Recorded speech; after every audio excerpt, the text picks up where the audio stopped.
ladies and gentlemen, our friends of the Civic Space TV, lovers of the community show, thank you for joining us once again. This week's conversation is back, and from the community show, like we promised in the previous week, that we shall continuously bring you series of community-led conversations. Once again, my name is Kidega Moses, and I'm the moderator for this conversation. I'm happy that we have been able to see light in this new week, and I pray that the new week begins well and ends well in the name of the Most High.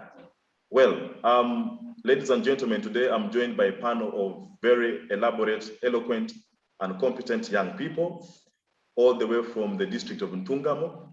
Ntugamo, if you don't know, our audience is also the home of the First Lady. So it must be a very privileged district, I can only imagine. But well, to have this conversation around drug abuse and alcoholism in Ntugamo, I'm joined by a panel of 2 ladies and 2 gentlemen. The other lady will join us later on, but let me take this singular opportunity to introduce the panelists that I have here so far with me. I have the very able comrade, Gerald Barekye. Gerald Barekye works with Peace Builders Coalition, Uganda. Is that right, Comrade Barekye? Yes, you are right. Oh, perfect. Thank you very much. Next to him is our good comrade, Elicana Nduhuura. Elicana works with, is a global health scholar, I have been told. Elicana, you're welcome, and thank you for joining us. Thank you. Okay, perfect. And the third panelist is a friend whose name I'm finding hard to pronounce, but well, I'll try once again. Twongirwe Ireen. Twongirwe is the executive director of Women for Green Communities Uganda. Comrade Ireen, you're most welcome. We are glad to have you. Thank you. Thank you very much. Like I had mentioned earlier on, the 4th panelist will be joining us in a second or 2, but in the meantime, we can begin the conversation, and then we shall wait for her to eventually join us. Colleagues, like you've heard by now that this episode of the community show will focus on one thing: drug abuse and substance uptake in our communities, and shall cast a light in the district of Ntugamo. Statistics have showed us, precisely from the Uganda Bureau of Statistics, that the level of drug abuse, the level of alcohol intake in Uganda has gone very high, and across the globe, I must confess. And this has been hinged on a couple of things. One was that the emergence of COVID-19. We know that COVID-19 came and caused a lot of economic recession. The economy was battered, and people's livelihoods were greatly affected. This, by all means, created a sense of psychological stress and psychological trauma, and so many people, unfortunately, our young people, found company and found companion in the bottle and in these drugs. Today, we are here to unpack this conversation, to understand the causes, but of course, eventually we shall conclude with the way forward. And to begin off this conversation, I want to begin with Comrade Nduhuura. Comrade Nduhuura, you are a global health scholar. Issues around alcoholism and issues around drug abuse is a health matter. I will give you the fundamental opportunity to kick us off by giving us a background. How do we find ourselves as a country having our alcohol intake going very high and having people being addicted to drugs? Give us the health perspective as we dive into this conversation. Comrade Nduhuura, on to you. Thank you so much, Comrade Kidega, for the warm intro and a brief background. Once again, my name is Elicana Nduhuura, and I'm a global scholar. Alcohol, drug abuse, addiction is a complex. You can say the complex because these are interrelated events. One leads to another. So drugs, I will start with drugs. A drug is any chemical substance which when used has an impact on someone's cognitive mental functioning. So when I say cognitive, we are just looking at the mind, how you operate, how you reason, your state of appearance. We'll use a word like the mood. So drugs are very many. We will start with the simplest, the commonly known alcohol. Alcohol is a drug in both types that you know, be it locally made, be it the ones we find in the bars they manufactured. It's if you say Nairo Special, is a drug. So if they say crab, that's a drug. If they say champagne, that's a drug. Then we will switch it to these other substances that we see, some that are grown at home, others that are grown somewhere for medicinal purposes. So the commonest, some of the commonest drugs that we know around is marijuana, this green leafy young plant. So this commonly grown around us. People have a couple of attributes they give to it, and something that probably they use for domestic animal wax. Others say it has other medicinal functions. For example, now like in this COVID time, a couple of people have been using it for the steaming and those other things. Then we have those that are formatted in other perspectives. You all know, I've heard about cocaine. You guys have heard about hashish, what people call shisha. So packed in different dimensions. One is like sugar. So like the way you know sugar, so people put in their, let's say, drink. So the others are in like kind of charcoal they burn. Then the commonest shisha that you know in shisha pots, they burn and then smoke. Yeah, so all those are drugs. Now, the global picture here in Uganda, the use, I can tell you it's annoying because this is something that is being done by young people. Almost drug abuse is everywhere. And the heresy perspective of this, why people have taken solace in alcohol, one is the issue is mental health. People have been depressed. With COVID-19, you note that people lost jobs, young people got back home, then others lost families. So those who lost families and those who lost jobs have had some kind of like depression. And then alcohol is something we know as a source of euphoria, a feeling of happiness. So at some point when you take beyond your threshold, what we call what the body can manage to work on, then you get to euphoria, the feeling of happiness. So during that time, a person will forget their problems. So people find it easy to forget most of their challenges by going into alcohol taking. Have just been taken into this by their groups because partly there is money, because when they take, they do some other things where they get paid. Then others, it's just because of the influence. They want to find out what is in this. Yeah. So if I can use a picture of where I come from, Ntugamo specifically, I come from Rohama.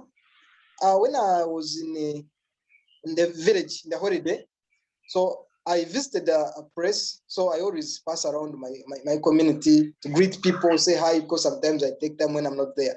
So I found two young people who I wanted to discuss, like I wanted just with them, and they couldn't speak. So when I tried to look around, I realized someone's cheek was swollen, like they had some things inside.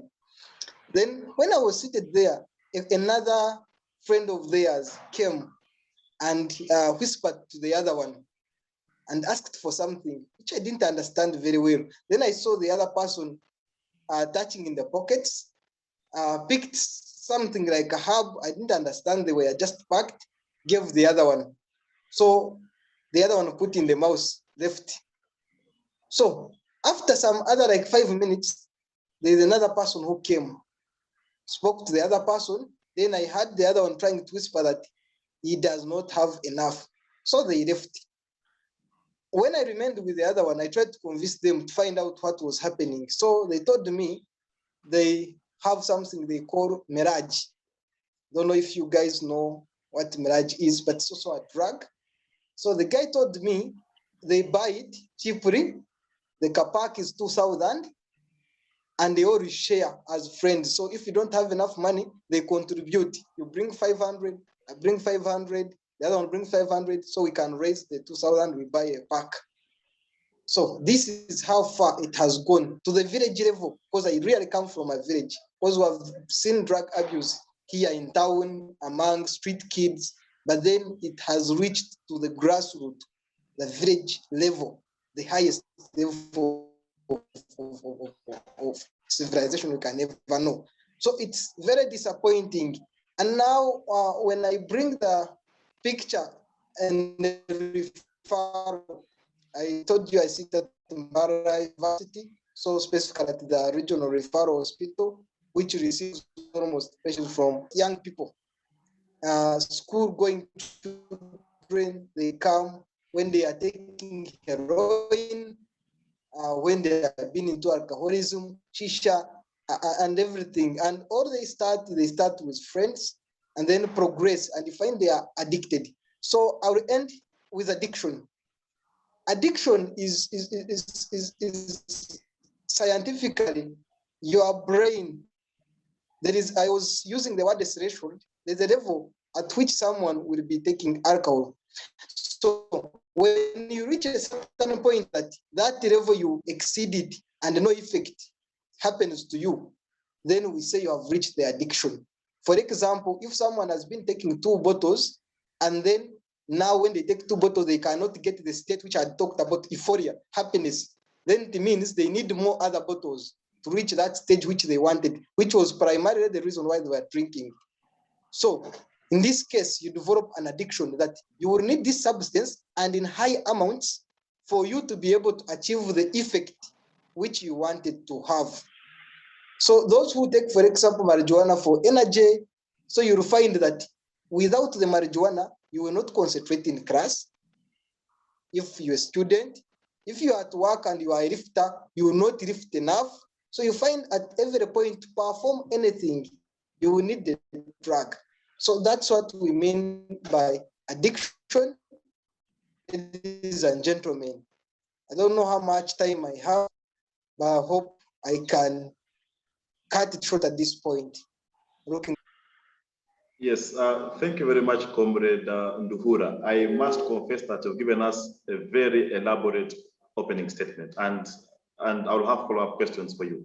But for now, let me go to Ireen. Comrade Ireen, you are an executive director of a civil society by the names Women for Green Communities Uganda. By mere seeing the word women in your name of organization, I want to assume that your focus is gender-based. You focus more on the women in communities. Our very good friend here, Nduhuura, has put it out very clear that abuse of drugs leads to addiction. And we know that addiction leads to gender-based violence. Still, UBOS will tell you that the levels of community gender-based violence increased highly in this COVID-19 pandemic because of what Comrade Nduhuura has just explained, the lockdown that came with psychological stress, the financial pressures, and things like that. And the victims of gender-based violence are the women at home, are the young girls at home. So by all means, there is need for us to end this very bad abuse of drugs and abuse of alcohol. From a women perspective, what do you have to say about this predicament that we are facing as a country, but above all as young people? Let's hear from your perspective, Comrade Ireen. A bit the ones we find in the bars they manufacture, they'd say, if you say Nairo special, that drug. So if they say crab, that's a drug. If they say champagne, that's a drug. Then we will switch it to these other substances that we see, some that are grown at home, others that are grown somewhere for medicinal purposes. So the commonest, some of the commonest drugs that we know around is marijuana, this green leafy young plant. So this commonly grown around us. People have a couple of attributes they give to it, and something that probably they use for domestic animal wax. Others say it has other medicinal functions. For example, now like in this COVID time, a couple of people have been using it for the steaming and those other things. Then we have those that are formatted in other perspectives. You all know, I've heard about cocaine. You guys have heard about hashish, what people call shisha. So packed in different dimensions. One is like sugar. So like the way you know sugar, so people put in there, let's say drink. So the others are in like kind of charcoal they burn. Then the commonest shisha that you know in shisha pots, they burn and then smoke. Yeah. So all those are drugs. Now, the global picture here in Uganda, the use, I can tell you it's annoying because this is something that is being done by young people. Almost drug abuse is everywhere. And the heresy perspective of this, why people have taken solace in alcohol, one is the issue is mental health. People have been depressed. With COVID-19, you note that people lost jobs, young people got back home, then others lost families. So those who lost families and those who lost jobs have had some kind of like depression. And then alcohol is something we know as a source of euphoria, a feeling of happiness. So at some point when you take beyond your threshold, what we call what the body can manage to work on, then you get to euphoria, the feeling of happiness. So during that time, a person will forget their problems. So people find it easy to forget most of their challenges by going into alcohol taking. Similarly with some of the other drugs, then the young people have just been taken into this by their groups because partly there is money, because when they take, they do some other things where they get paid. Then others, it's just because of the influence. They want to find out what is this. Yeah. So if I can use a picture of where I come from, Ntugamo specifically, I come from Rohama. When I was in the village, in the holiday, so I visited a place. So I always pass around my community to greet people, say hi, because sometimes I take them when I'm not there. So I found two young people who I wanted to discuss, like I wanted just with them, and they couldn't speak. So when I tried to look around, I realized someone's cheek was swollen, like they had some things inside. Then when I was seated there, another friend of theirs came and whispered to the other one and asked for something, which I didn't understand very well. Then I saw the other person touching in the pockets, picked something like a herb. I didn't understand, they were just packed, gave the other one. So the other one put in the mouth, left. So after some other like 5 minutes, there's another person who came, spoke to the other person. Then I heard the other one trying to whisper that he does not have enough. So they left. When I remained with the other one, I tried to convince them to find out what was happening. So they told me they have something they call mirage. Don't know if you guys know what mirage is, but it's also a drug. So the guy told me they buy it cheaply. The kapak is 2,000 and they all share as friends. So if you don't have enough money, they contribute. You bring 500, I bring 500, the other one brings 500, so we can raise the 2,000, we buy a pack. So this is how far it has gone to the village level, because I really come from a village, because we have seen drug abuse here in town among street kids, but then it has reached to the grassroots, the village level, the highest level of civilization we can ever know. So it's very disappointing.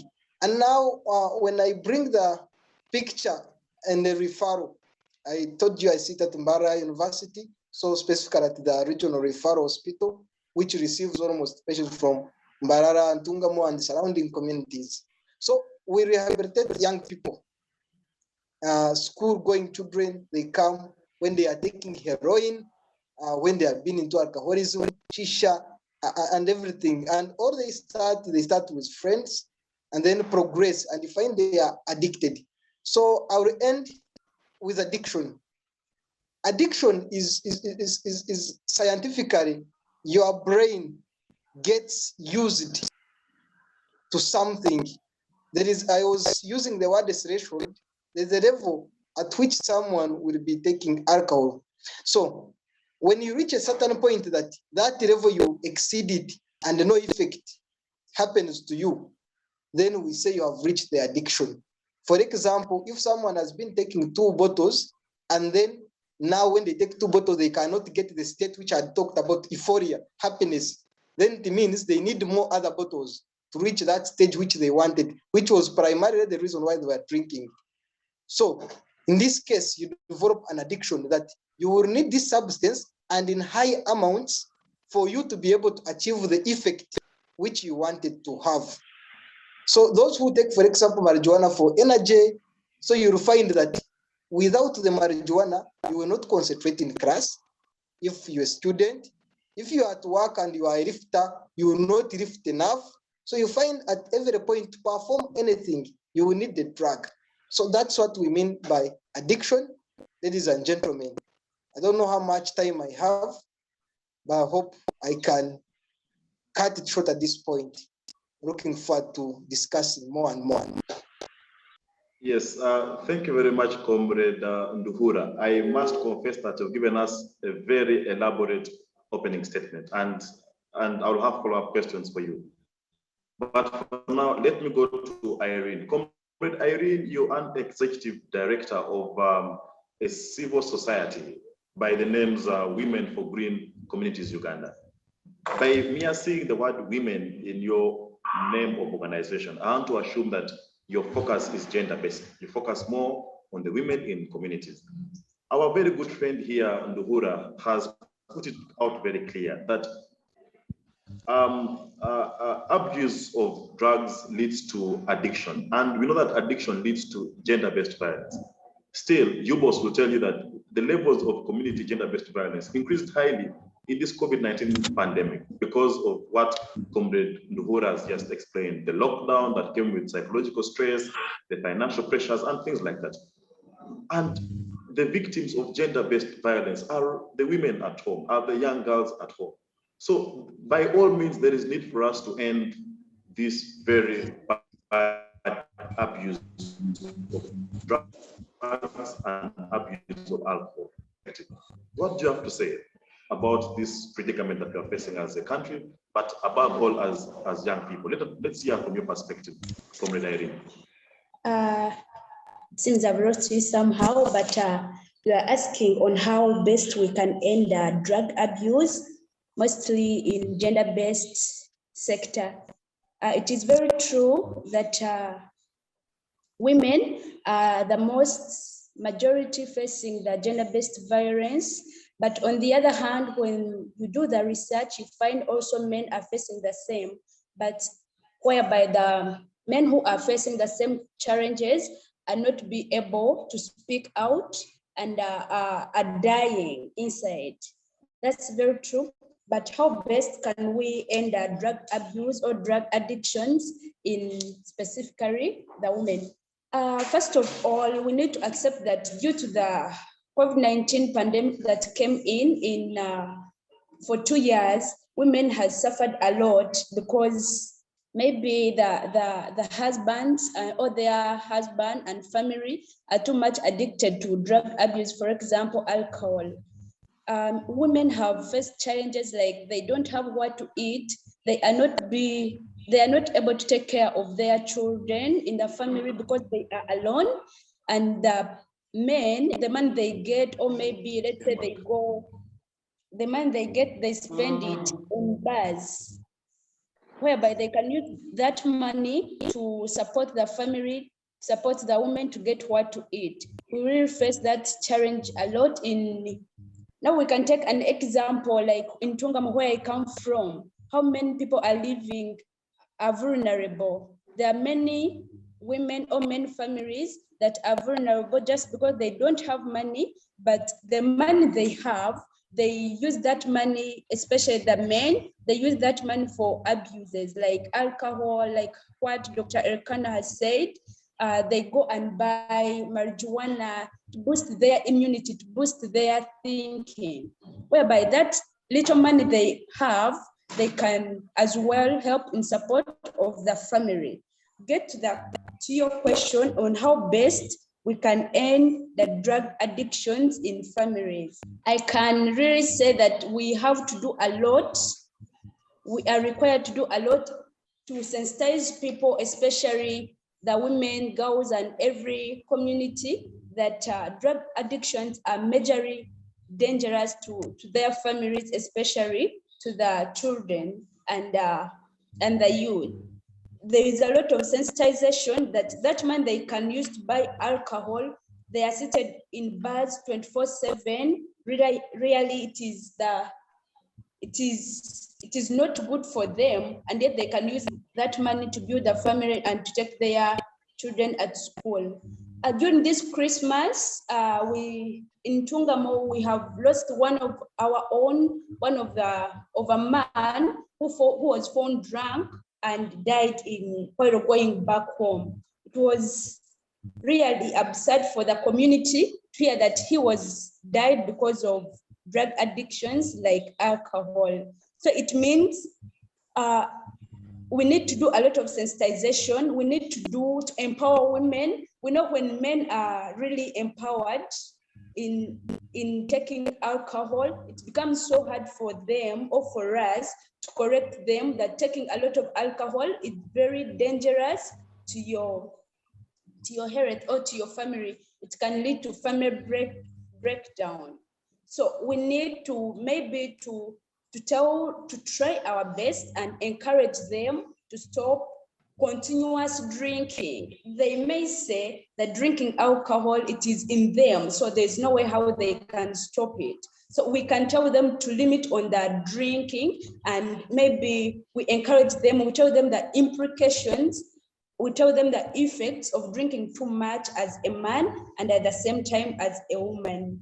And I also made some research when we went for holidays. We find like 20% of women in Ntugamo District, in the village where I come from, they were also staying in bars, living in bar like at around 8.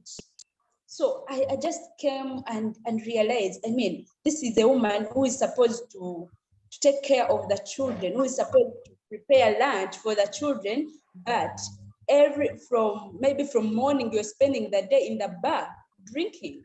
Really, it's really a big challenge to us, especially to us who are educated somehow, somewhere, and we know the challenges of drug addiction. So we can do more of public awareness on drug addictions. We go deep in the village. We tell them what are the implications and how best they can stop that addiction. Thank you very much, and I hope to share more as time goes on. Thank you. Thank you very much, Irene. I love it that both Irene and Comrade Nduhuura, you have real life examples. In your submissions, you endeavor to cite out real examples of your communities. Like Irene, you just said that there was this gentleman who was found dead, when he was walking back home, and the postmortem showed that it is because, of too much alcohol intake. Those are the cases that we want to bring out in this community show, so that the community outside there can appreciate the value and the necessity for them to desist from these bad practices. Thank you very much, Irene. I'll come back to you in a moment. Let me move to Comrade Gerald Barekye. Gerald Barekye, you work with Peace Builders Coalition. By mere saying the word peace, I know what question I need to phrase to you right now. What I know is that conflict is an aspect of peace, okay? And Comrade Elicana and Comrade Irene have suggested to us here that there has been gender-based violence because of these addictions towards alcohol. And we know that with gender-based violence comes a source of conflict between the husband and the wife, or even between the children and their parents. Okay, so this bad practice has by all means been a source of conflict in our communities, in our families. And I'll tell you that many scholars will have told us that that the construct of any society begins at the household level, at family level. So if we are to have a society that is peaceful and people like you are advocating for peace at that level, we must have peace at family level. Okay, it all starts with the family. If there is no peace at family level, there is no way we shall see peace at society level. There is no way we shall see peace at national level. So speak about the addiction of drugs and alcohol in relation to peace and stability of our society. So on to you, Gerald. I will first appreciate the former speakers, Irene and Elicana, for giving some elaborate information about what a drug addict is in response to alcohol abuse.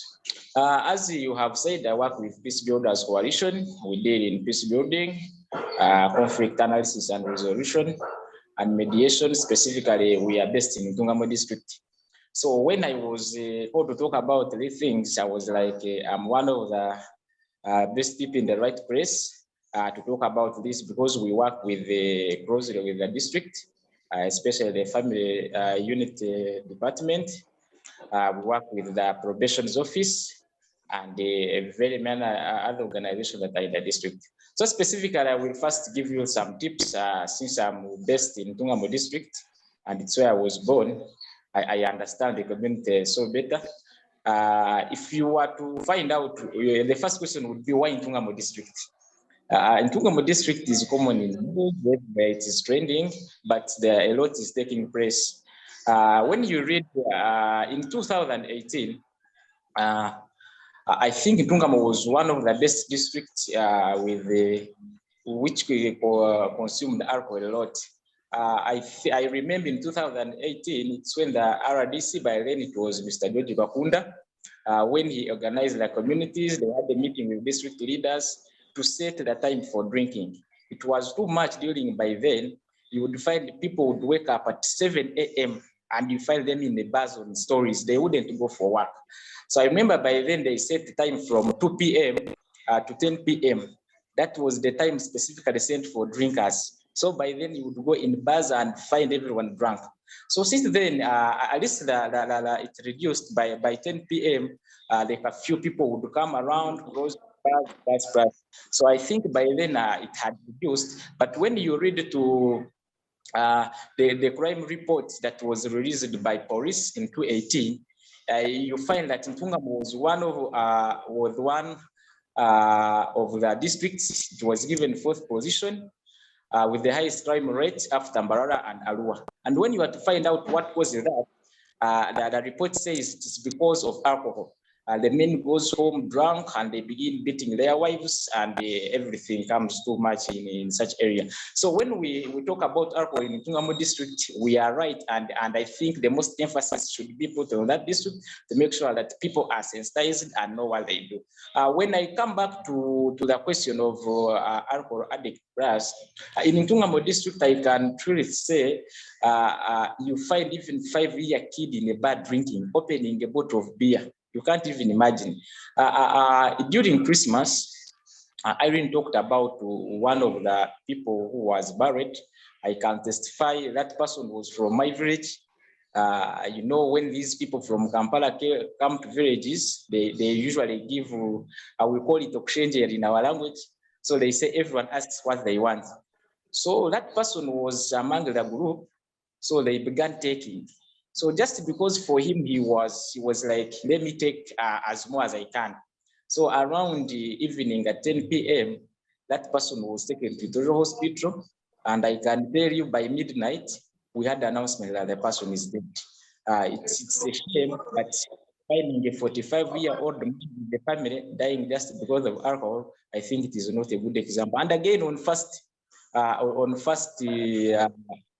Jan 222, personally, I was still in the village. I moved around, and by 11 p.m. at night, I found a 14-year-old boy who's in senior 4 who was supposed to be reporting with these students, he was lying on the roadside. You can't imagine a 14-year-old kid being on the roadside. Just we carried him, taking him home. You can see how shameful people can be. So when it comes to alcohol, I can tell you, we need more to be done as civil society organization plus the government. Make sure that people are sensitized about the dangers of alcohol, what comes along with it. Minus doing that, I can tell you, we are facing a very big trouble in the district. And again, when I talk about the youth, since we did in the peace building and the other things, so I had to find out why are people dying at this rate in the district. So I found out that I will give an example of my village. Out of 110 villages, I found there is 35 bars in one village. You can imagine 35 bars in one village. So that means everyone from home, they have to pass at the bar. That is very dangerous. So I wasn't surprised even why people get drunk every time in Ntugamo District. So you find bars, alcohol is one of the businesses people are doing. And I can tell you, families are breaking when you visit the probation's office or the family unit that deals with gender things. You find out that most cases that are reported are related to alcohol. Men commit crimes when they are drunk. So when we put more emphasis on sensitization, for example, people lack information. Someone takes alcohol as a pleasure. As Elicana say that the point of addict. When you go to Rohama, at the border of Rwanda, it's Mirama border. Mirama that sub-county plus Ruba sub-county and the Rwentobo sub-county were one of the sub-counties that were reported in 2018. According to the crime report released by the police, they were one of the leading sub-counties where we find drunkards everywhere.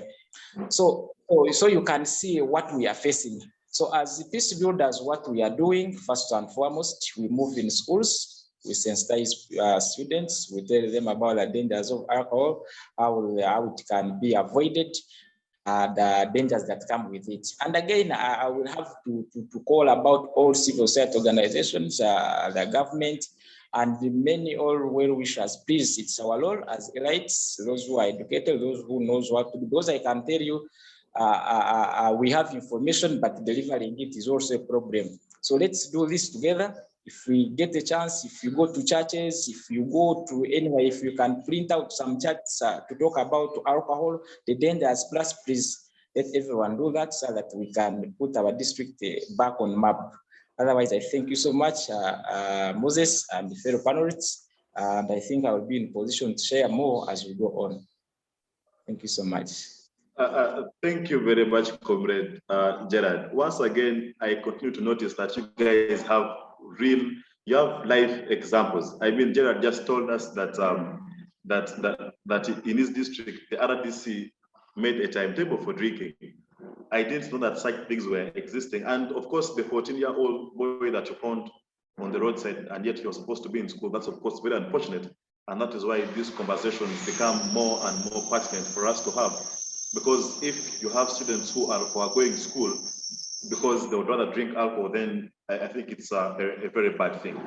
Let me come to you, Comrade Mercy Nuwamanya. Mercy Nuwamanya, you're a research advocate. You're a research associate, rather, sorry, forgive me.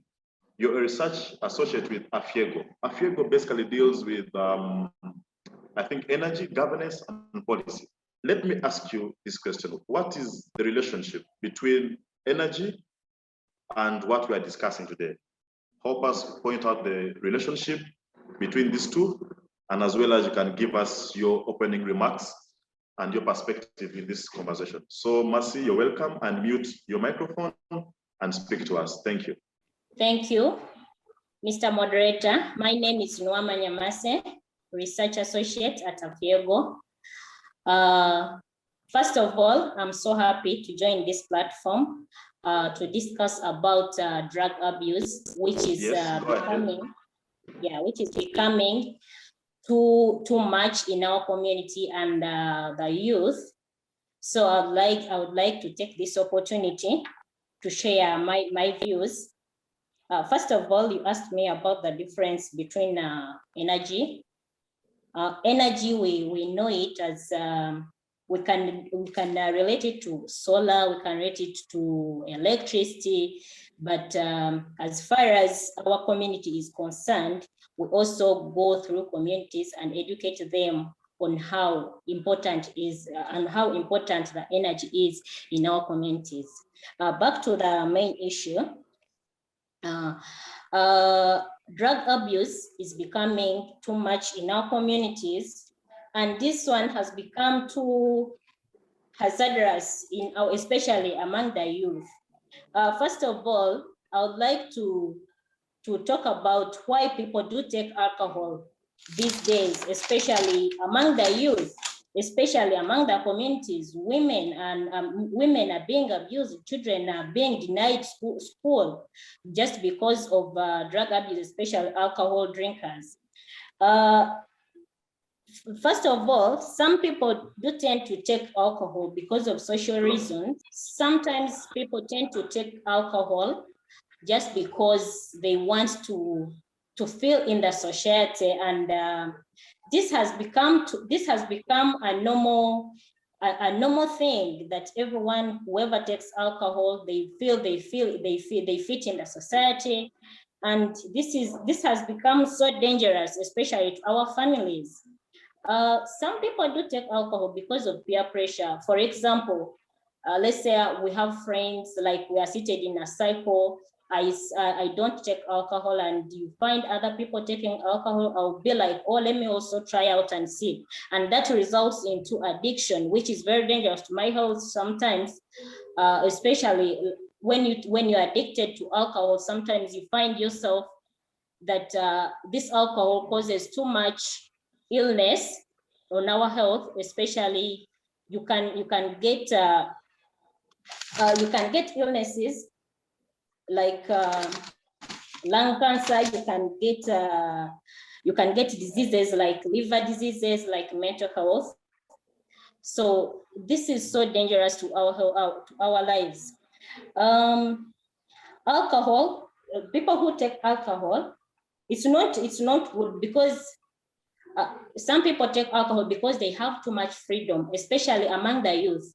For example, this is the reason, especially when you find that our parents do not take too much time to take care of the kids, and these kids tend to have too much freedom, and they resort to going back to bars, and they take alcohol, they abuse all sorts of drugs, for example, marijuana, which is not good, and they end up also dropping out from school, because that means after taking alcohol, they will resort to stealing, they will resort to doing all sorts of bad behaviors, which is not real good for the youth. Going back to your question, I would like to also share on the effects, or rather on the solutions on how we can come up with, on how we can get over the alcohol. Because if we don't sensitize about people on how to get up, or when someone is addicted, because I'm sure when someone is addicted, sometimes they feel they want to go off alcohol and they don't have any ways, or they don't know how to go about it. Sometimes we need to consult to come to those people, or to organize some meetings, like in villages, or in our communities where we stay. Especially me, I come from Ntugamo. I think we can organize some meetings, or we do some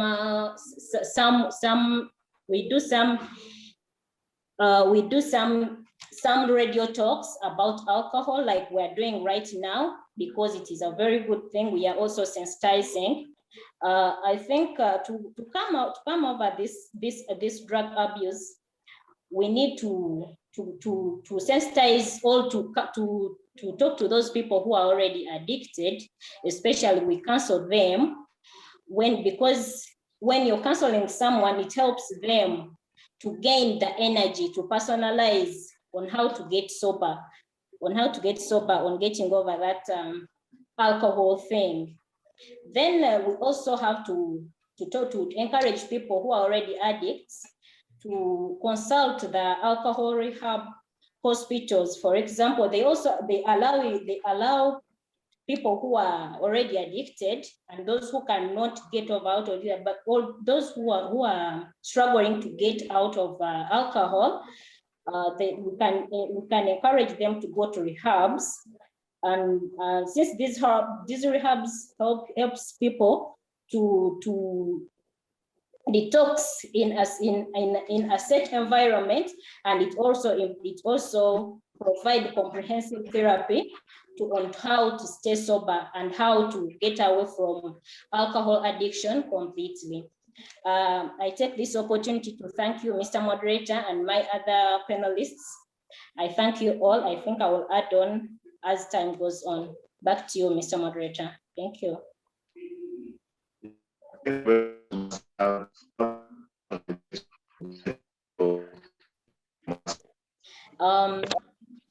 As we are waiting for him, as Irene suggested earlier, I wanted to pose a question. I don't know whether it is okay with my fellow panelists.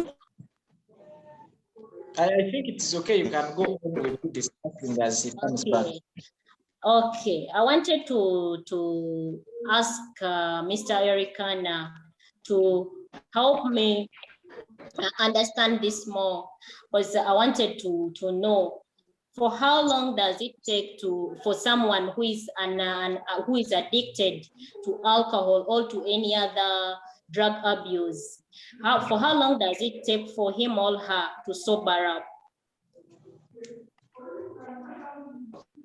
Okay, thank you, Marcel.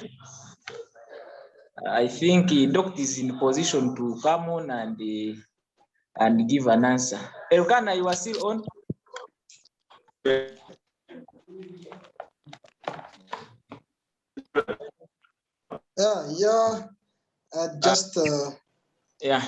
Just left for some water, so I'm back.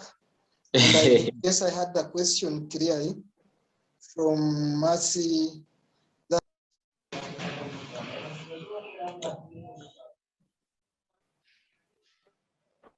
Hello. Yes, Mr. Elicana, we can get you. Hello. Yeah, so, okay. So I was saying the addiction, like recovery is dependent on your natural system. So addiction, we have a person, the person's brain. So things to do with drugs deal with the brain. The brain has many cells. There are some things we call receptors. So the receptors are the centers where specific substances act. Just like, you know, when you take Panadol as a drug, it has some receptors, or some units in your brain where it attaches and things change and you get better. So the same thing with these other drugs. So for example, if it is alcohol, there are specific cells where once you take it to go, some units bind there, then change how you feel. So change your mood. Now, the level of addiction is dependent, one, on how many of those units you have, how many of those receptors you have. Then two, for how long you have taken the substance.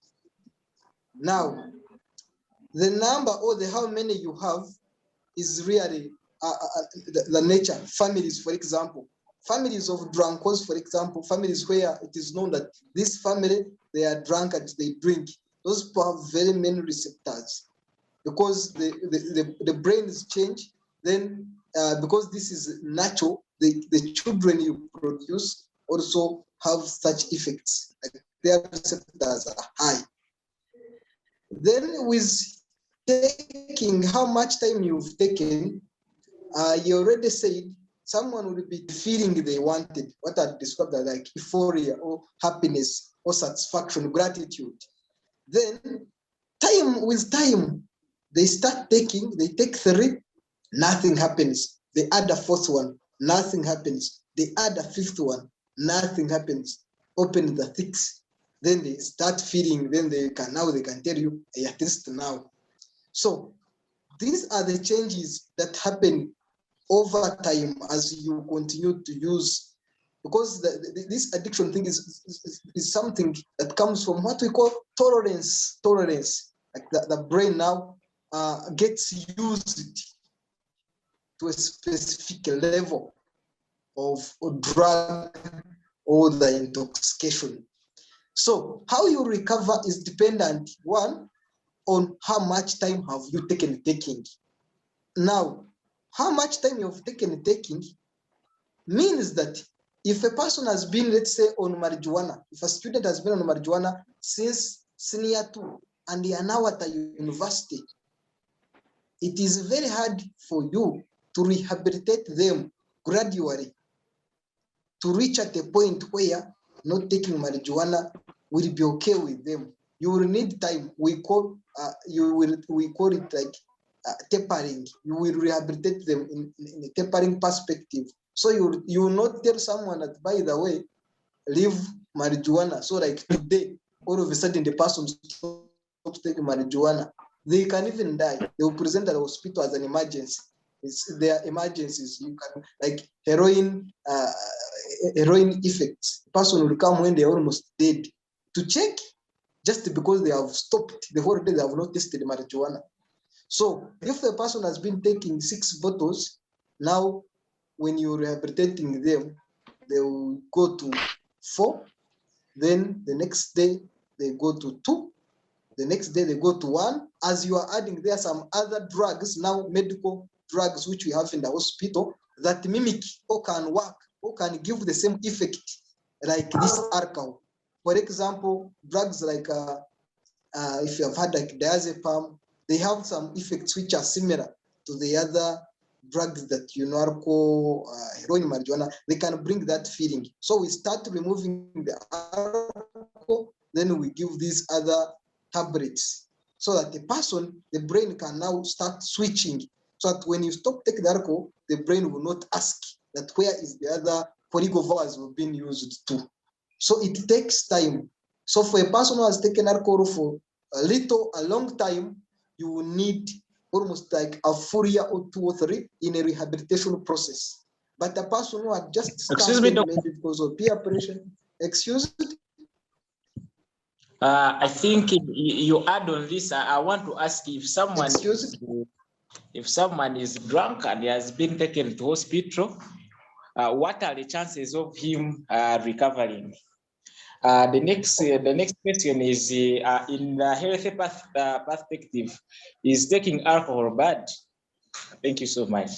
Oh, thank you so much. You ask a tricky question. So let me start with actually taking alcohol being bad. Then I will end with the one the chances of you recovering when you've been brought too much drunk. So, ladies and gentlemen, I want to clear the air that as a budding healthcare practitioner, taking alcohol is bad depending on the limits you're taking. Naturally, or scientifically as scientists, we have what we call a standard drink. So a standard drink is this amount of, for example, alcohol, because this one is particularly on alcohol. So is this amount of alcohol, which when you take is beneficial to your health. In what dimensions? So one, we know alcohol is a blood thinner. When I say blood thinner, I mean some people, families where you hear that maybe these families suffer from pressure, suffer from diabetes, suffer from cancers because of high fat. Alcohol breaks down all those things. So makes your blood thin and it can move easily through the vessels. So it also burns some kind of fats, the bad fats. So with a standard drink, we recommend, for example, when someone comes with blood pressure, high blood pressure, we recommend them to take a specific amount of alcohol to help them as part of their medical intervention. So the standard drink is dependent on the age and the sex. We mean how old the person is, and then if are they male or female. So for example, this is measured in glasses, like 250 mils for a man, and then 230 mils for a female. Specifically, that is a standard drink. So someone taking it in a recommended perspective is not doing any harm. They are doing better to their life. Now, how other people get it wrong, people will go and take 4 Nile special. That is almost like 1 liter. So that's not the standard. So it is directly harmful to your body, specifically to the liver, to the kidneys, to the brain. So otherwise, if you're not taking a drink, which I've just wrong, and that is so harmful. If you get drunk, and then you present to the hospital with other problems associated with drinking alcohol, including liver cirrhosis, kidney disease, etc. I hope this is clear. Now, when it comes to when it comes to chances of getting of recovering when you get drunk, it depends on how much amount you have consumed. So if a person has been taking, let's say, has been on let's say waraji, then they have been brought in the hospital. There is what we call a Glasgow coma scale. We score a person to find out, are they still having any sense? The scale is out of 15. So if we score you and we find you almost below 6, then the chances of you dying are high, because we have some medicines that are supposed to bring you back to life. But if the alcohol level has exceeded the brain compartment, with the things that, yes. Elicana, you guys, my sincere apologies. Hello. Can you guys hear me? Moses, welcome back. Yes. Oh my God. You guys, I didn't ever imagine that network would be this frustrating. But this network has really frustrated me. And from my end to yours, my sincere apologies. I hope I can really get back into the conversation and moderate it for the next maybe 30, 40 minutes. The beauty about this is that it is pre-recorded, so we shall be able to make the adjustments along the way. So my question, which I believe, Comrade Elicana, you've been trying to answer, was that now that schools have reopened, and earlier on you spoke about the addiction effect and how it affects us psychologically in so many ways. Our colleagues, young brothers and sisters who are going back to secondary school and have been in this long holiday of 2 years are going to go back with their addiction of alcohol, like you've said. Earlier on, Comrade Gerald told us that in his village, on 10th, he met a 14-year-old boy who was lying down drunk.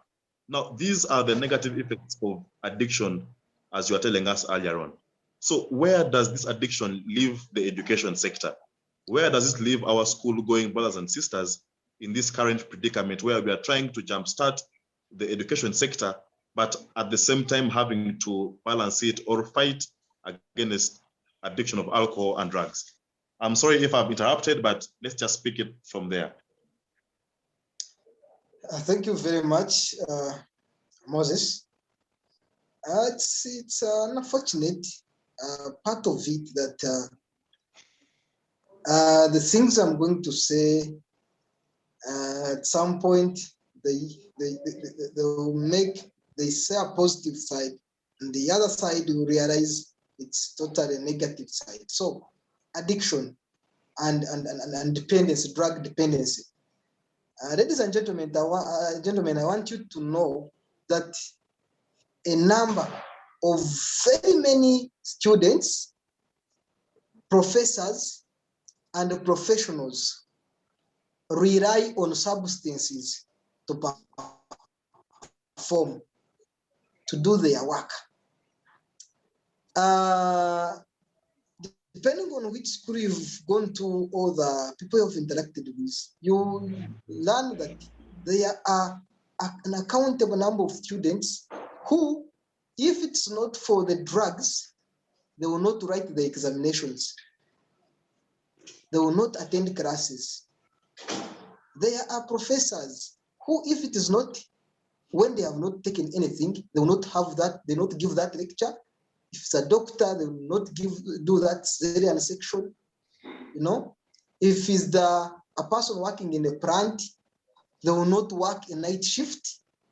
You know, that's how bad addiction, drug intolerance can be. Now, where does it leave students who have been addicted and now are going to schools where probably they are not going to get these drugs? Now, let me share a short story. There is a student we have been rehabilitating over this holiday. So this student has been to a high school with a gang of colleagues. I will not say the sex to eliminate the confidentiality. So they were taking heroin. Heroin, I think, is the highest amount of the highest drug that a common person can get. It's reserved for the rich. Don't know where these kids were getting, but literally she was getting from colleagues. One of the colleagues had money. So we are trying to rehabilitate for the last almost the lockdown. I've been rehabilitating. Now, during this time when they were going back to school, we tried to make sure that she changes school to go to another school so that she can leave the other friends to avoid the possibility of recurrence. Recurrence is now getting back. So when this child went back to school to pick her details and then go to another school, met the other friends, and I don't know what they discussed, but the kid came back, changed. She adamantly said, cannot go back to the other school, which we wanted them to go to, because probably has been influenced by the other colleagues. So this is how sad the story is. So up to now, we are still struggling to use whatever force it requires to make sure they go to another school. But we are still failing. The kid is still insisting, has to go to the other school, probably to get the friends and get back to the addiction. So what does it call for? For teachers who are here, for policymakers, for other influential people like you, Moses? It means that we need a force which can able transform these young people in the schools they have gone to stabilize, to step down. Because I told you, withdrawing from drugs immediately can present as a disease. A person will come to the hospital very sick just because they have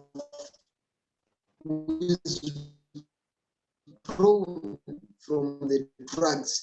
So it means the school administration, for nurses, some people who have this knowledge, core knowledge of drug addiction, then who can able to transform these young people in this stage of transformation, so that they know what to give them, the drugs to give them that can replace what they have been doing, and then gradually lower up to the level when these young people can concentrate without these drugs. Otherwise, if it is not handled that way, then one, students will fail to undertake classes, they will present sick, they will go home, or they will escape to look for the drugs because kids of these days have the money.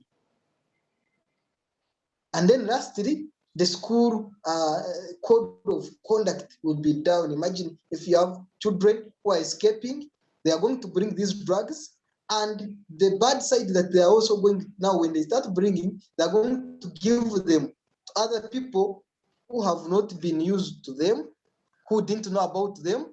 So literally the whole school is going to start taking drugs, and that will be a messy situation for us, care workers, when time comes. Thank you. Thank you very much, Comrade Dr. To you, Irene. Irene, you work with that everyone deals with issues around women.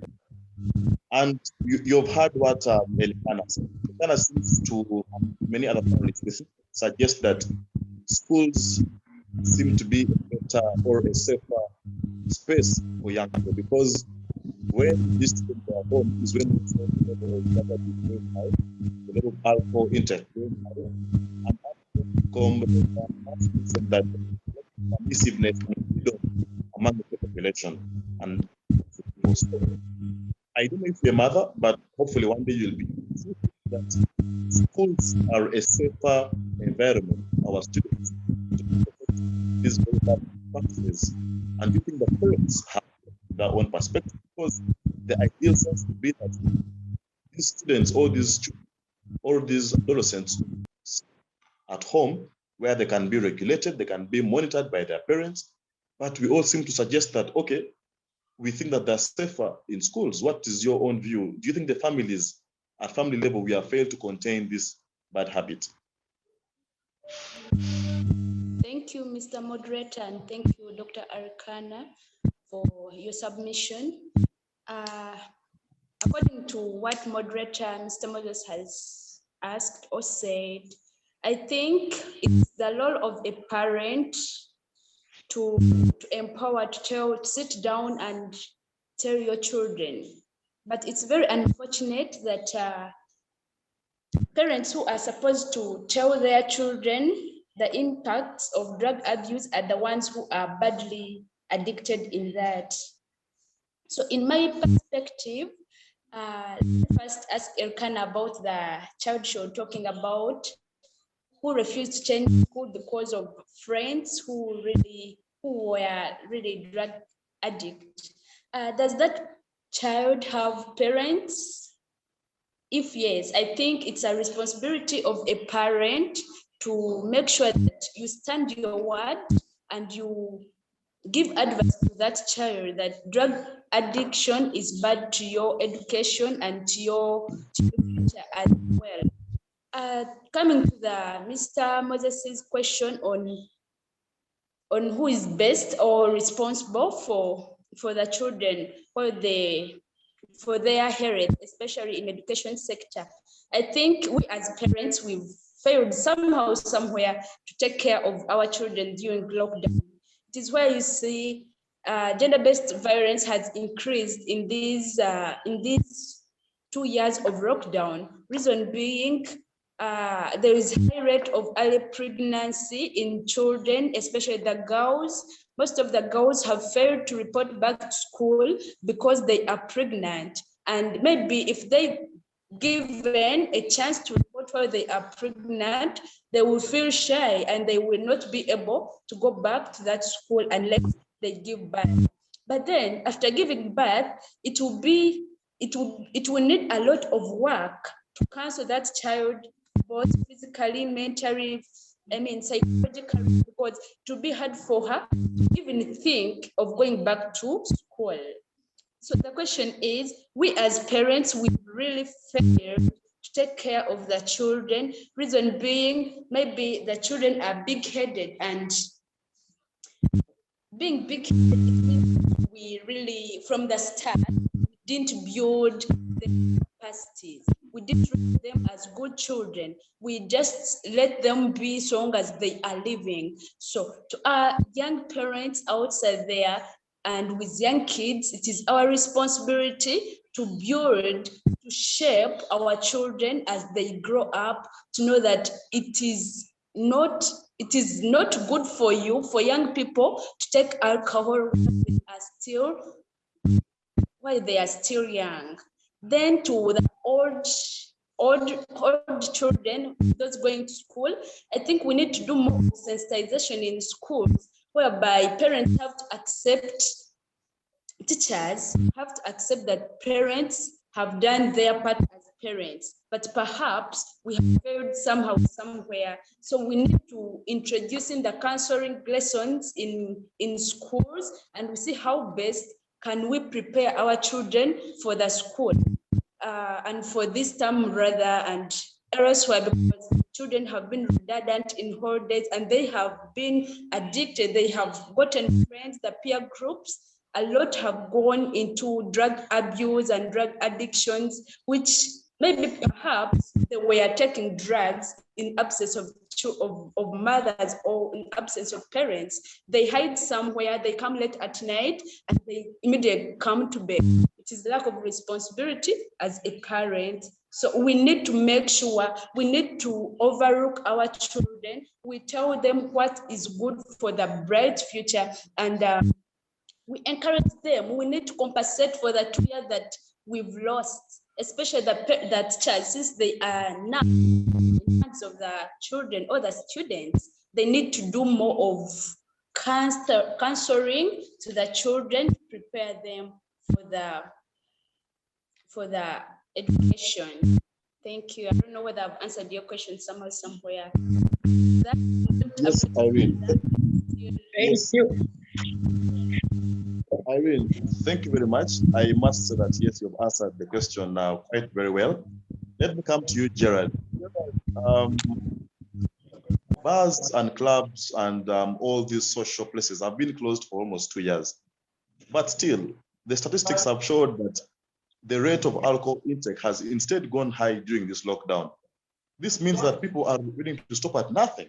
I mean, nothing is going to stop them from drinking their alcohol and smoking their cigarette and taking their marijuana or whatever it is.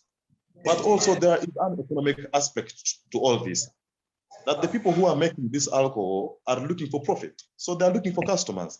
So equally, they will stop at nothing at pushing their product to reach every single customer. And to them, really, the more we consume is the more money they make. So help us draw some insight into the relationship between the economy and this very pertinent health crisis that we are facing. Because people who are making Nile Special at Nile breweries, they want to make money. Okay, let's face it, they want to make money. They want to sell as many Nile Special bottles as possible. But also there is a health crisis in that even when they go ahead to put maybe disclaimers and say that maybe excessive uptake of alcohol is harmful to your health, people still just go ahead and do it. Where is the relationship between the economics and our health? On to you, Mr. Ronald. Okay, thank you so much, Moses, for that economic question in relation to alcohol. I will first agree with you when you talked about during the lockdown where the bars were closed, but the alcohol consumption rates kept increasing. I was reading the 2004 Global Status Report on alcohol, and I found out that Uganda had the highest annual consumption of alcohol in the whole world. That means Uganda in the whole world has a very good space, it has a very good position, and we are known as the best consumers of alcohol in the whole world. And when you compare Uganda with East Africa, Uganda also gets the first position compared to other East African countries. So that tells you that even though we're in lockdown, but I can tell you bars kept working, and the people even shifted the bars and took them in their homes. So when you talk about the increase in alcohol consumption, no matter the laws that are put in place, plus I can tell you alcohol is not part of the system. I'm sorry to say this, but whether you put measures plus, but people have other options. When it comes to how it is related with economics, for example, in Ntugamo District, I gave you an example of my village where up to 110 families, there are 35 bars. That means 35 families depend on bars, and they depend on alcohol. Now, what happens when you close when you regulate the alcohol consumption thing? That's when why the RDC came to say, yes, we can't close out the bars, but let's put some specific hours for people to drink. And that's how they came up with an idea of people to drink from 2 p.m. To 10 p.m. So I can say the economy, yeah, it will recover because the country had lost the the revenues from bars. Bars were not paying the revenues during the COVID time. And I can tell you more bars are going to come out. People are going to run business as usual. And I think the bars sector will at least contribute something towards this economy. When it comes to, I want to talk about I want to go back to Ntugamo. When you visit the family protection unit, where the gender and based violence department, they tell you every day they receive 10 cases. They receive 10 women reporting cases which are related with, which happens when because of alcoholism. So that tells you that out of like 80% of the cases that are reported in the district, they are caused just because of alcohol. That's where men go drink and come back home and beat their wives. So what I want to end with, however much we regulate the alcohol consumption, what first of all we need is one. I think when I was growing up, I used to see this the Gombora chiefs running out after the drunkards, so those who would open bars during the day plus, and I wouldn't see any drunkard person during the midday or around 2 p.m. there. But I think that one stopped around 2008, around there. By then you can't now go to the villages and tell someone not to drink. And you can imagine even those leaders, the Gombora chiefs, the LC3s, they're also part of the system. First of all, they run the same business. You find the Gombora chief for having like 3 bars in different trading centers. Now, there is no way how he will chase his clients from his customers from bars to go and do other things. So you can see the system we are operating in. What we need to do now, as I conclude, is one, the government has to come in. I can tell you the Gombora chiefs are the people who can maintain peace in the districts and RDCs. We had the chance to have an RDC who was born in the same district, and I can tell you people would respond. People would tell him, please, you can't chase us from bus at this time. So that's why he came out with an idea. Okay, you are my people. I know the bars are the source of income. Please, let me say to this time, sir, that you can bring from this time to this time. I think the Gombora chiefs have to come on board. The RDCs have to come on board, and LCs. I appreciate the idea of putting drinking hours, because we can't live minus drinking. That one is a must. People have to drink. I want them, let them come on board, let them enforce this law so that people can know the time to drink. And again, when you were in the break, when your network was interrupting you, Dr. Elicana talked about, I asked him about the percentage of someone who is drunk to recover. So he told me there is a scale they use, it runs out of 15, so that when you are below 6, when the scale goes below 6, that means your chances of dying are 80%. So I can now imagine when you take someone who's, they mean not knowing what is even taking place, they just find themselves in the hospital. That means when someone gets drunk and is taken to the hospital, chances of him surviving is 80%. So Ugandans, that's how far we have gone. It's up to us, it's an individual responsibility. If we can't take care of our lives, then I don't think there is someone who will come and save us. Lastly, I will comment on what Irene was talking about when you asked about the relation of parents, how parents have to take care of their children, not the teachers, giving the background of how students were behaving during the lockdown with their parents. I want to first say that parents fear their children. That's a fact. There are few parents who stand and tell their daughters, please don't get pregnant at this age. Rather, those who try, they go to their friends. Someone goes, tells a fellow mother, please talk to my son or talk to my daughter. So that is one of the, I think, whether it's a stereotype or what, but the women have to be motivated. They have to be empowered with that knowledge, with that courageous, so that they can talk face to face to their kids. Because I know when you sit with you, when you're a father, you sit with your daughter, you tell him A, B, and C alcohol is bad, the pregnancy is bad, plus I think that's the beginning of wisdom. But I can tell you at family level, I don't think something good is done.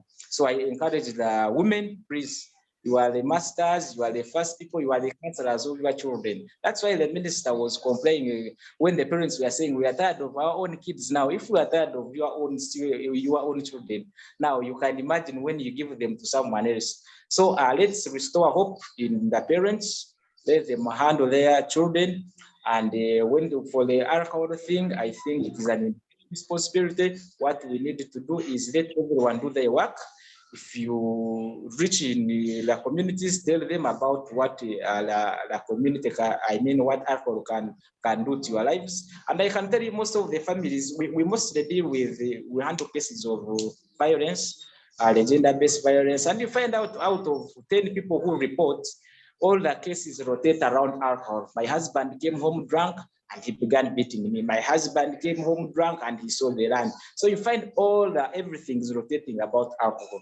So let it be one of the factors where we should focus, make sure that we put it on agenda and I think that you see now the civil society organizations are coming in. Let's at least let's add it on our agenda, because in a violence community, there is nothing that can be achieved. So let's do that. Let's work in hand in hand. And for Ntugamo people, please, it's our role to develop our district. If we see alcohol is one of the income generating projects in our area, let's learn how to regulate that drinking. Let's learn how to run that business so that we can live and see the future. Already we're in the future, but you never know what is coming in front. Thank you so much, Moses. And I wish you well. Don't go back. I wish you no. Again. I'm around. Gerald, I must thank you because you've been extremely honest in your submissions. You say that people have to drink, but for as long as we can regulate the drinking, because the economy must run, okay? People who are making these beers need money, okay? But also our lives are important and our health is important. So how do you strike the balance in between having to drink, but don't drink too much that affects your health? So thank you for that. Comrade Mercy Nuwamanya, in the energy sector, there is so much going on, and I want to agree. But bringing it back to this conversation, I want to pick your mind on the same question that I asked Comrade Gerald. Do you hold a different opinion about the relationship between the economy and our health?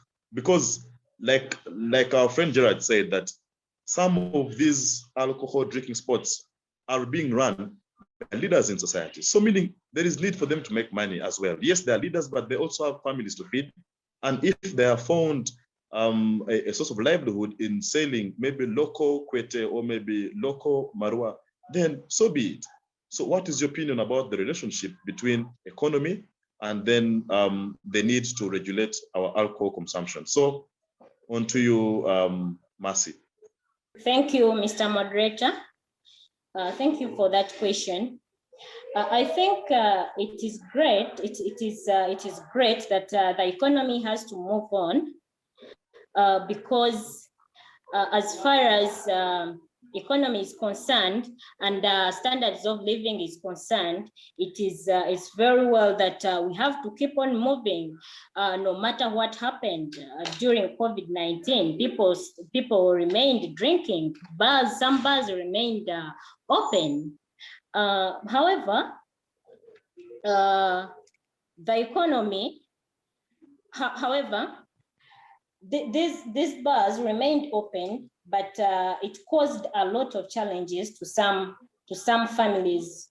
For example, people were not working, and you could find that family members, especially our husbands, could get the little money to go and spend in bars other than providing for the children at the homes, all buying food for the children in homes. This was not good because it adds on family violences, because if a man has not provided food in a home, you will find out that when he comes back drunk, he will not find food at home, and he will end up fighting, asking for food when he has not left money at home. This is not good because you find out that it's women who are suffering, or the children who are suffering at the cost of the negligence of the husband. As Gerald stated before, he said that the economy has to move on fine, and it's good that we encourage all bus operators to at least set the time of which people who drink alcohol, at least they can start like after their work, not starting from morning up to evening, because it is really dangerous for someone to go in the bar at exactly 7 and end up in the bar at 7 in the evening. It is very dangerous. That means that the entire day he has not done anything for himself or herself. As far as families are concerned, all the well-being of our children are concerned, all the youth is concerned, it's better to encourage all to sensitize our youth about the dangers of alcohol, about the dangers of alcohol and other drugs, especially marijuana, because I'm sure when you take marijuana, you completely lose it, and sometimes you find yourself doing some things that are not useful for your health. When you're taking marijuana, you end up committing crimes, especially raping people, stealing, which may end you up in prison. He also stated that in communities, especially where I stay, you find out that most people, especially during COVID lockdown, you would find that people will hear news that bars are being locked, but you would find people in bars all buying booze and put them in their houses, which is not good, because as you put booze in your houses and invite more friends, you're instilling the habit of drinking and other bad behaviors to your family, especially when you have children. You have brought this booze, you put it in your house, and you know what happens when you lose it, or when you're drunk, or when you get drunk, and the children end up taking your habits, or end up also practicing the same behavior you're practicing. And most of them, you find out that they don't want to go back to school. They also want to continue doing what they see their parents doing. And that is not good as far as the good morals of our children are concerned. I think to sum it up, I do agree with Mr. Gerald. Yes, we do drink, because drinking, you cannot say that it should be abolished completely, but we should also encourage our community members to state the time on when bars should be open and when they should be closed, and they should also sensitize the communities on and teach them how important work is, because for some people who are jobless, you find them ending up in bars because they are redundant. They have nothing to do. But when they find bars are closed in that specific stated time, they will know that at least if the bars are closed, I will have to go and look for something else to do other than spending all the time in the bar. I think that is my take on that question. I think I have answered you. Back to you, Mr. Moderator. Thank you so much. Yes, thank you, Mercy. That was quite elaborate. Dr. Elicana, earlier on, you spoke about the issue of productivity. We know that Uganda is a very young country. 75% of our population is of young people. So if we are to have a productive economy, or an economy that works, it means we must harness the productivity of young people. Earlier on, you said, and I will quote, use these substances for their productivity. But also, I know that if you drink too much alcohol, I don't think you'll be productive at your place of work or in whatever you're doing. So to the viewer and listener who is out there and they are confused, do these substances make us more productive or less productive? Earlier on, you said so many people rely, professionals, teachers, professors rely on substances to be productive. But also from our conversation, we realize that drinking alcohol makes you drunk, you end up, sleeping, you end up, becoming violent and therefore less productive. So where is, it looks like there's a thin line between the productivity or unproductivity when it comes to substance abuse. So maybe you could clarify from a health perspective. Dr. Elicana, please unmute and respond.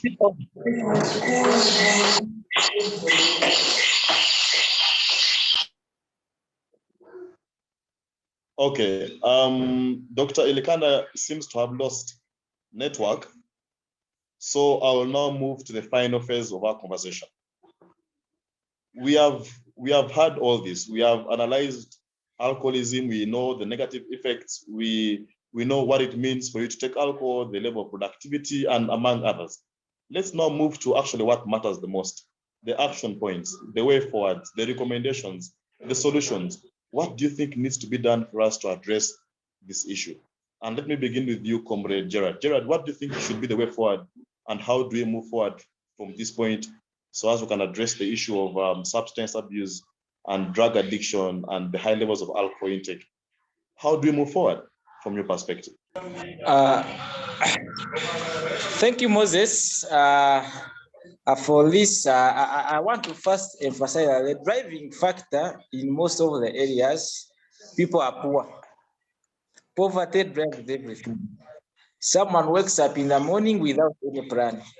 In other words, going to the bars is now an option for unemployed people. Out of 10 drunkards you meet, you find 8 of them are unemployed. So they have no any other option. In other words, and those are the people who even lack information, they don't access government programs because they are not aware. So some people are dying in that dilemma. I can tell you one of the violent people in this world is a poor person. And the poor person does everything that comes on their faces. The second thing which I want to emphasize is the dangerous alcohol that is killing people in Uganda, to be specific in Ntugamo, is cheap alcohol.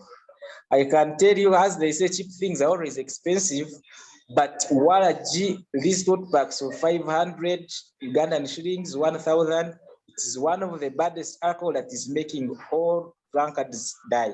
Out of 20 people that die just because of alcohol, you find 18 of them have consumed these tote bags we are talking about. So as a doctor talked about what we call standard drinking, I posed some question to him asking that is, from the health perspective, is taking alcohol bad? And he told me that there is what we call standard drinking. You just take what you can afford. You just take alcohol so that you remain yourself. If you are Moses, if you take 3 bottles, make sure you remain Moses. Don't go beyond 3 bottles. So take what you can manage. What we need to do now, since we are all aware, we are 4 here and we all have knowledge about the dangers of alcohol plus. So can we all go back? Can we use the platforms we have? Can we sensitize our fellows? Can we tell them about the dangers of alcohol? Can we give them options? So that's the first point we have to make. The second point is the government, because laws are there, but I can tell you the enforcement is done poorly. And it is also segregative. You witnessed it in the COVID time. You are Ugandan. You know some bars were working under security. Some people are inside drinking, others are outside guarding them. So let the government, let those with authority, those with power, let them do their work. You can't tell me that you're Gombora chief. You find people drinking at 9 a.m. in the morning and you give them a jumbo.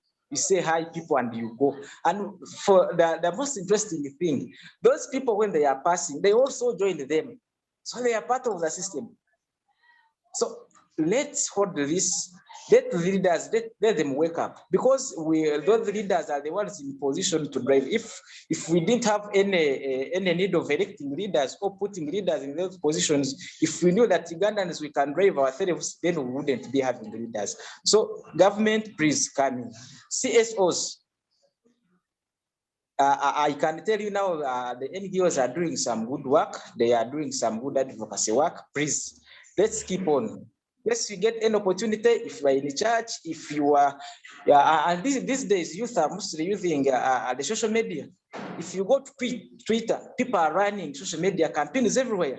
So we know youth, like in these old days, I managed to run like 4 of them talking about alcohol, drug abuse plus.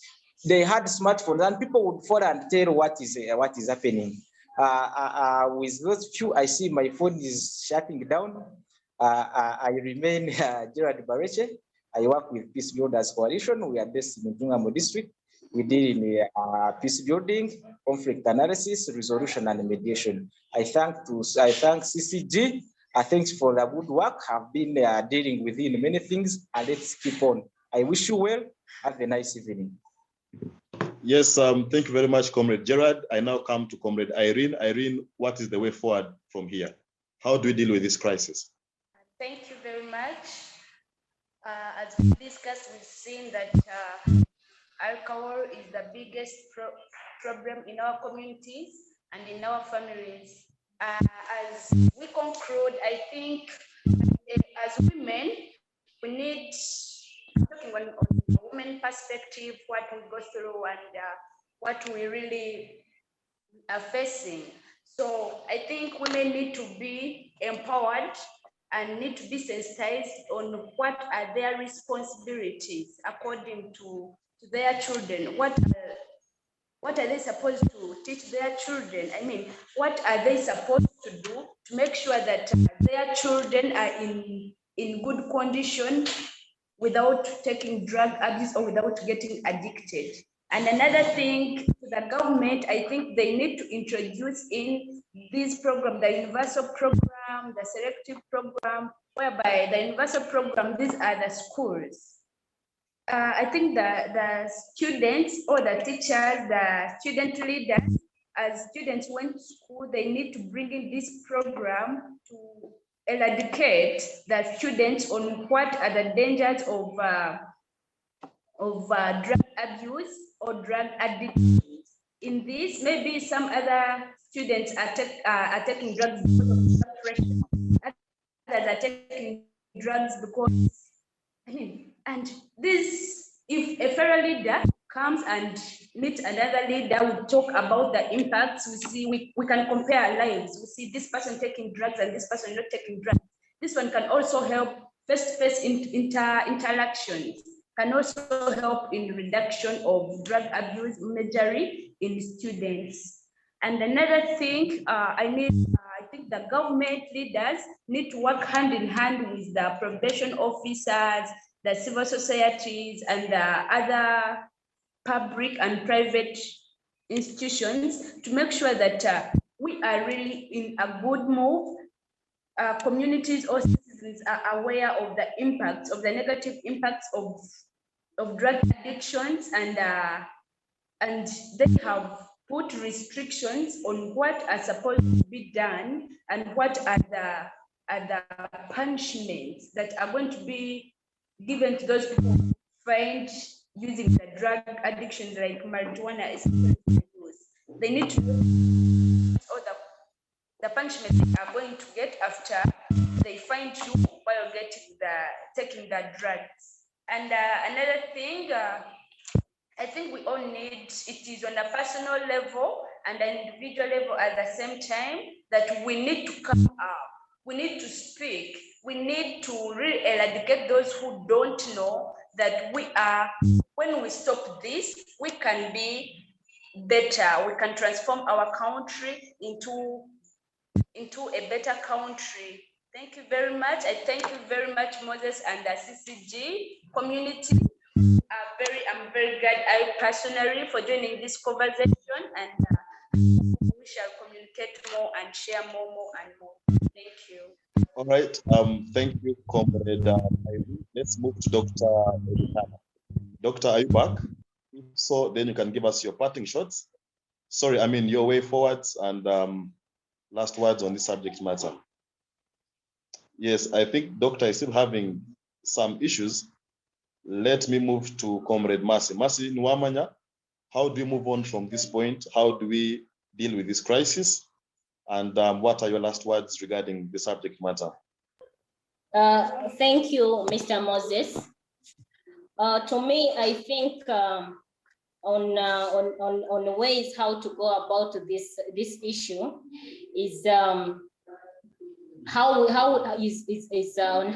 we go about it as some people who are now sensitizing people on how to reduce addiction of alcohol in the youth and other people at large. For example, I would like to say that these days alcohol is very cheap. These days, alcohol is very cheap, and you find that everyone can afford it because you find that a bottle of alcohol, let's say, because there are these gins that they manufacture, you find a bottle at 1,000, 1,500, and that becomes easier for a kid to go in the house and get it. He goes to the bar, purchases a bottle of alcohol. Now, I would like to call upon the government if it could at least impose too much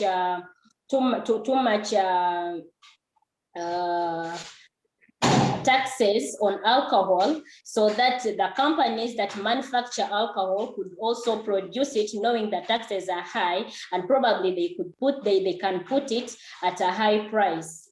Then I would also want to talk about encourage those people who are to talk with those people who are already addicted. Those people who are already addicted to alcohol, to always encourage them and to have faith that they are going to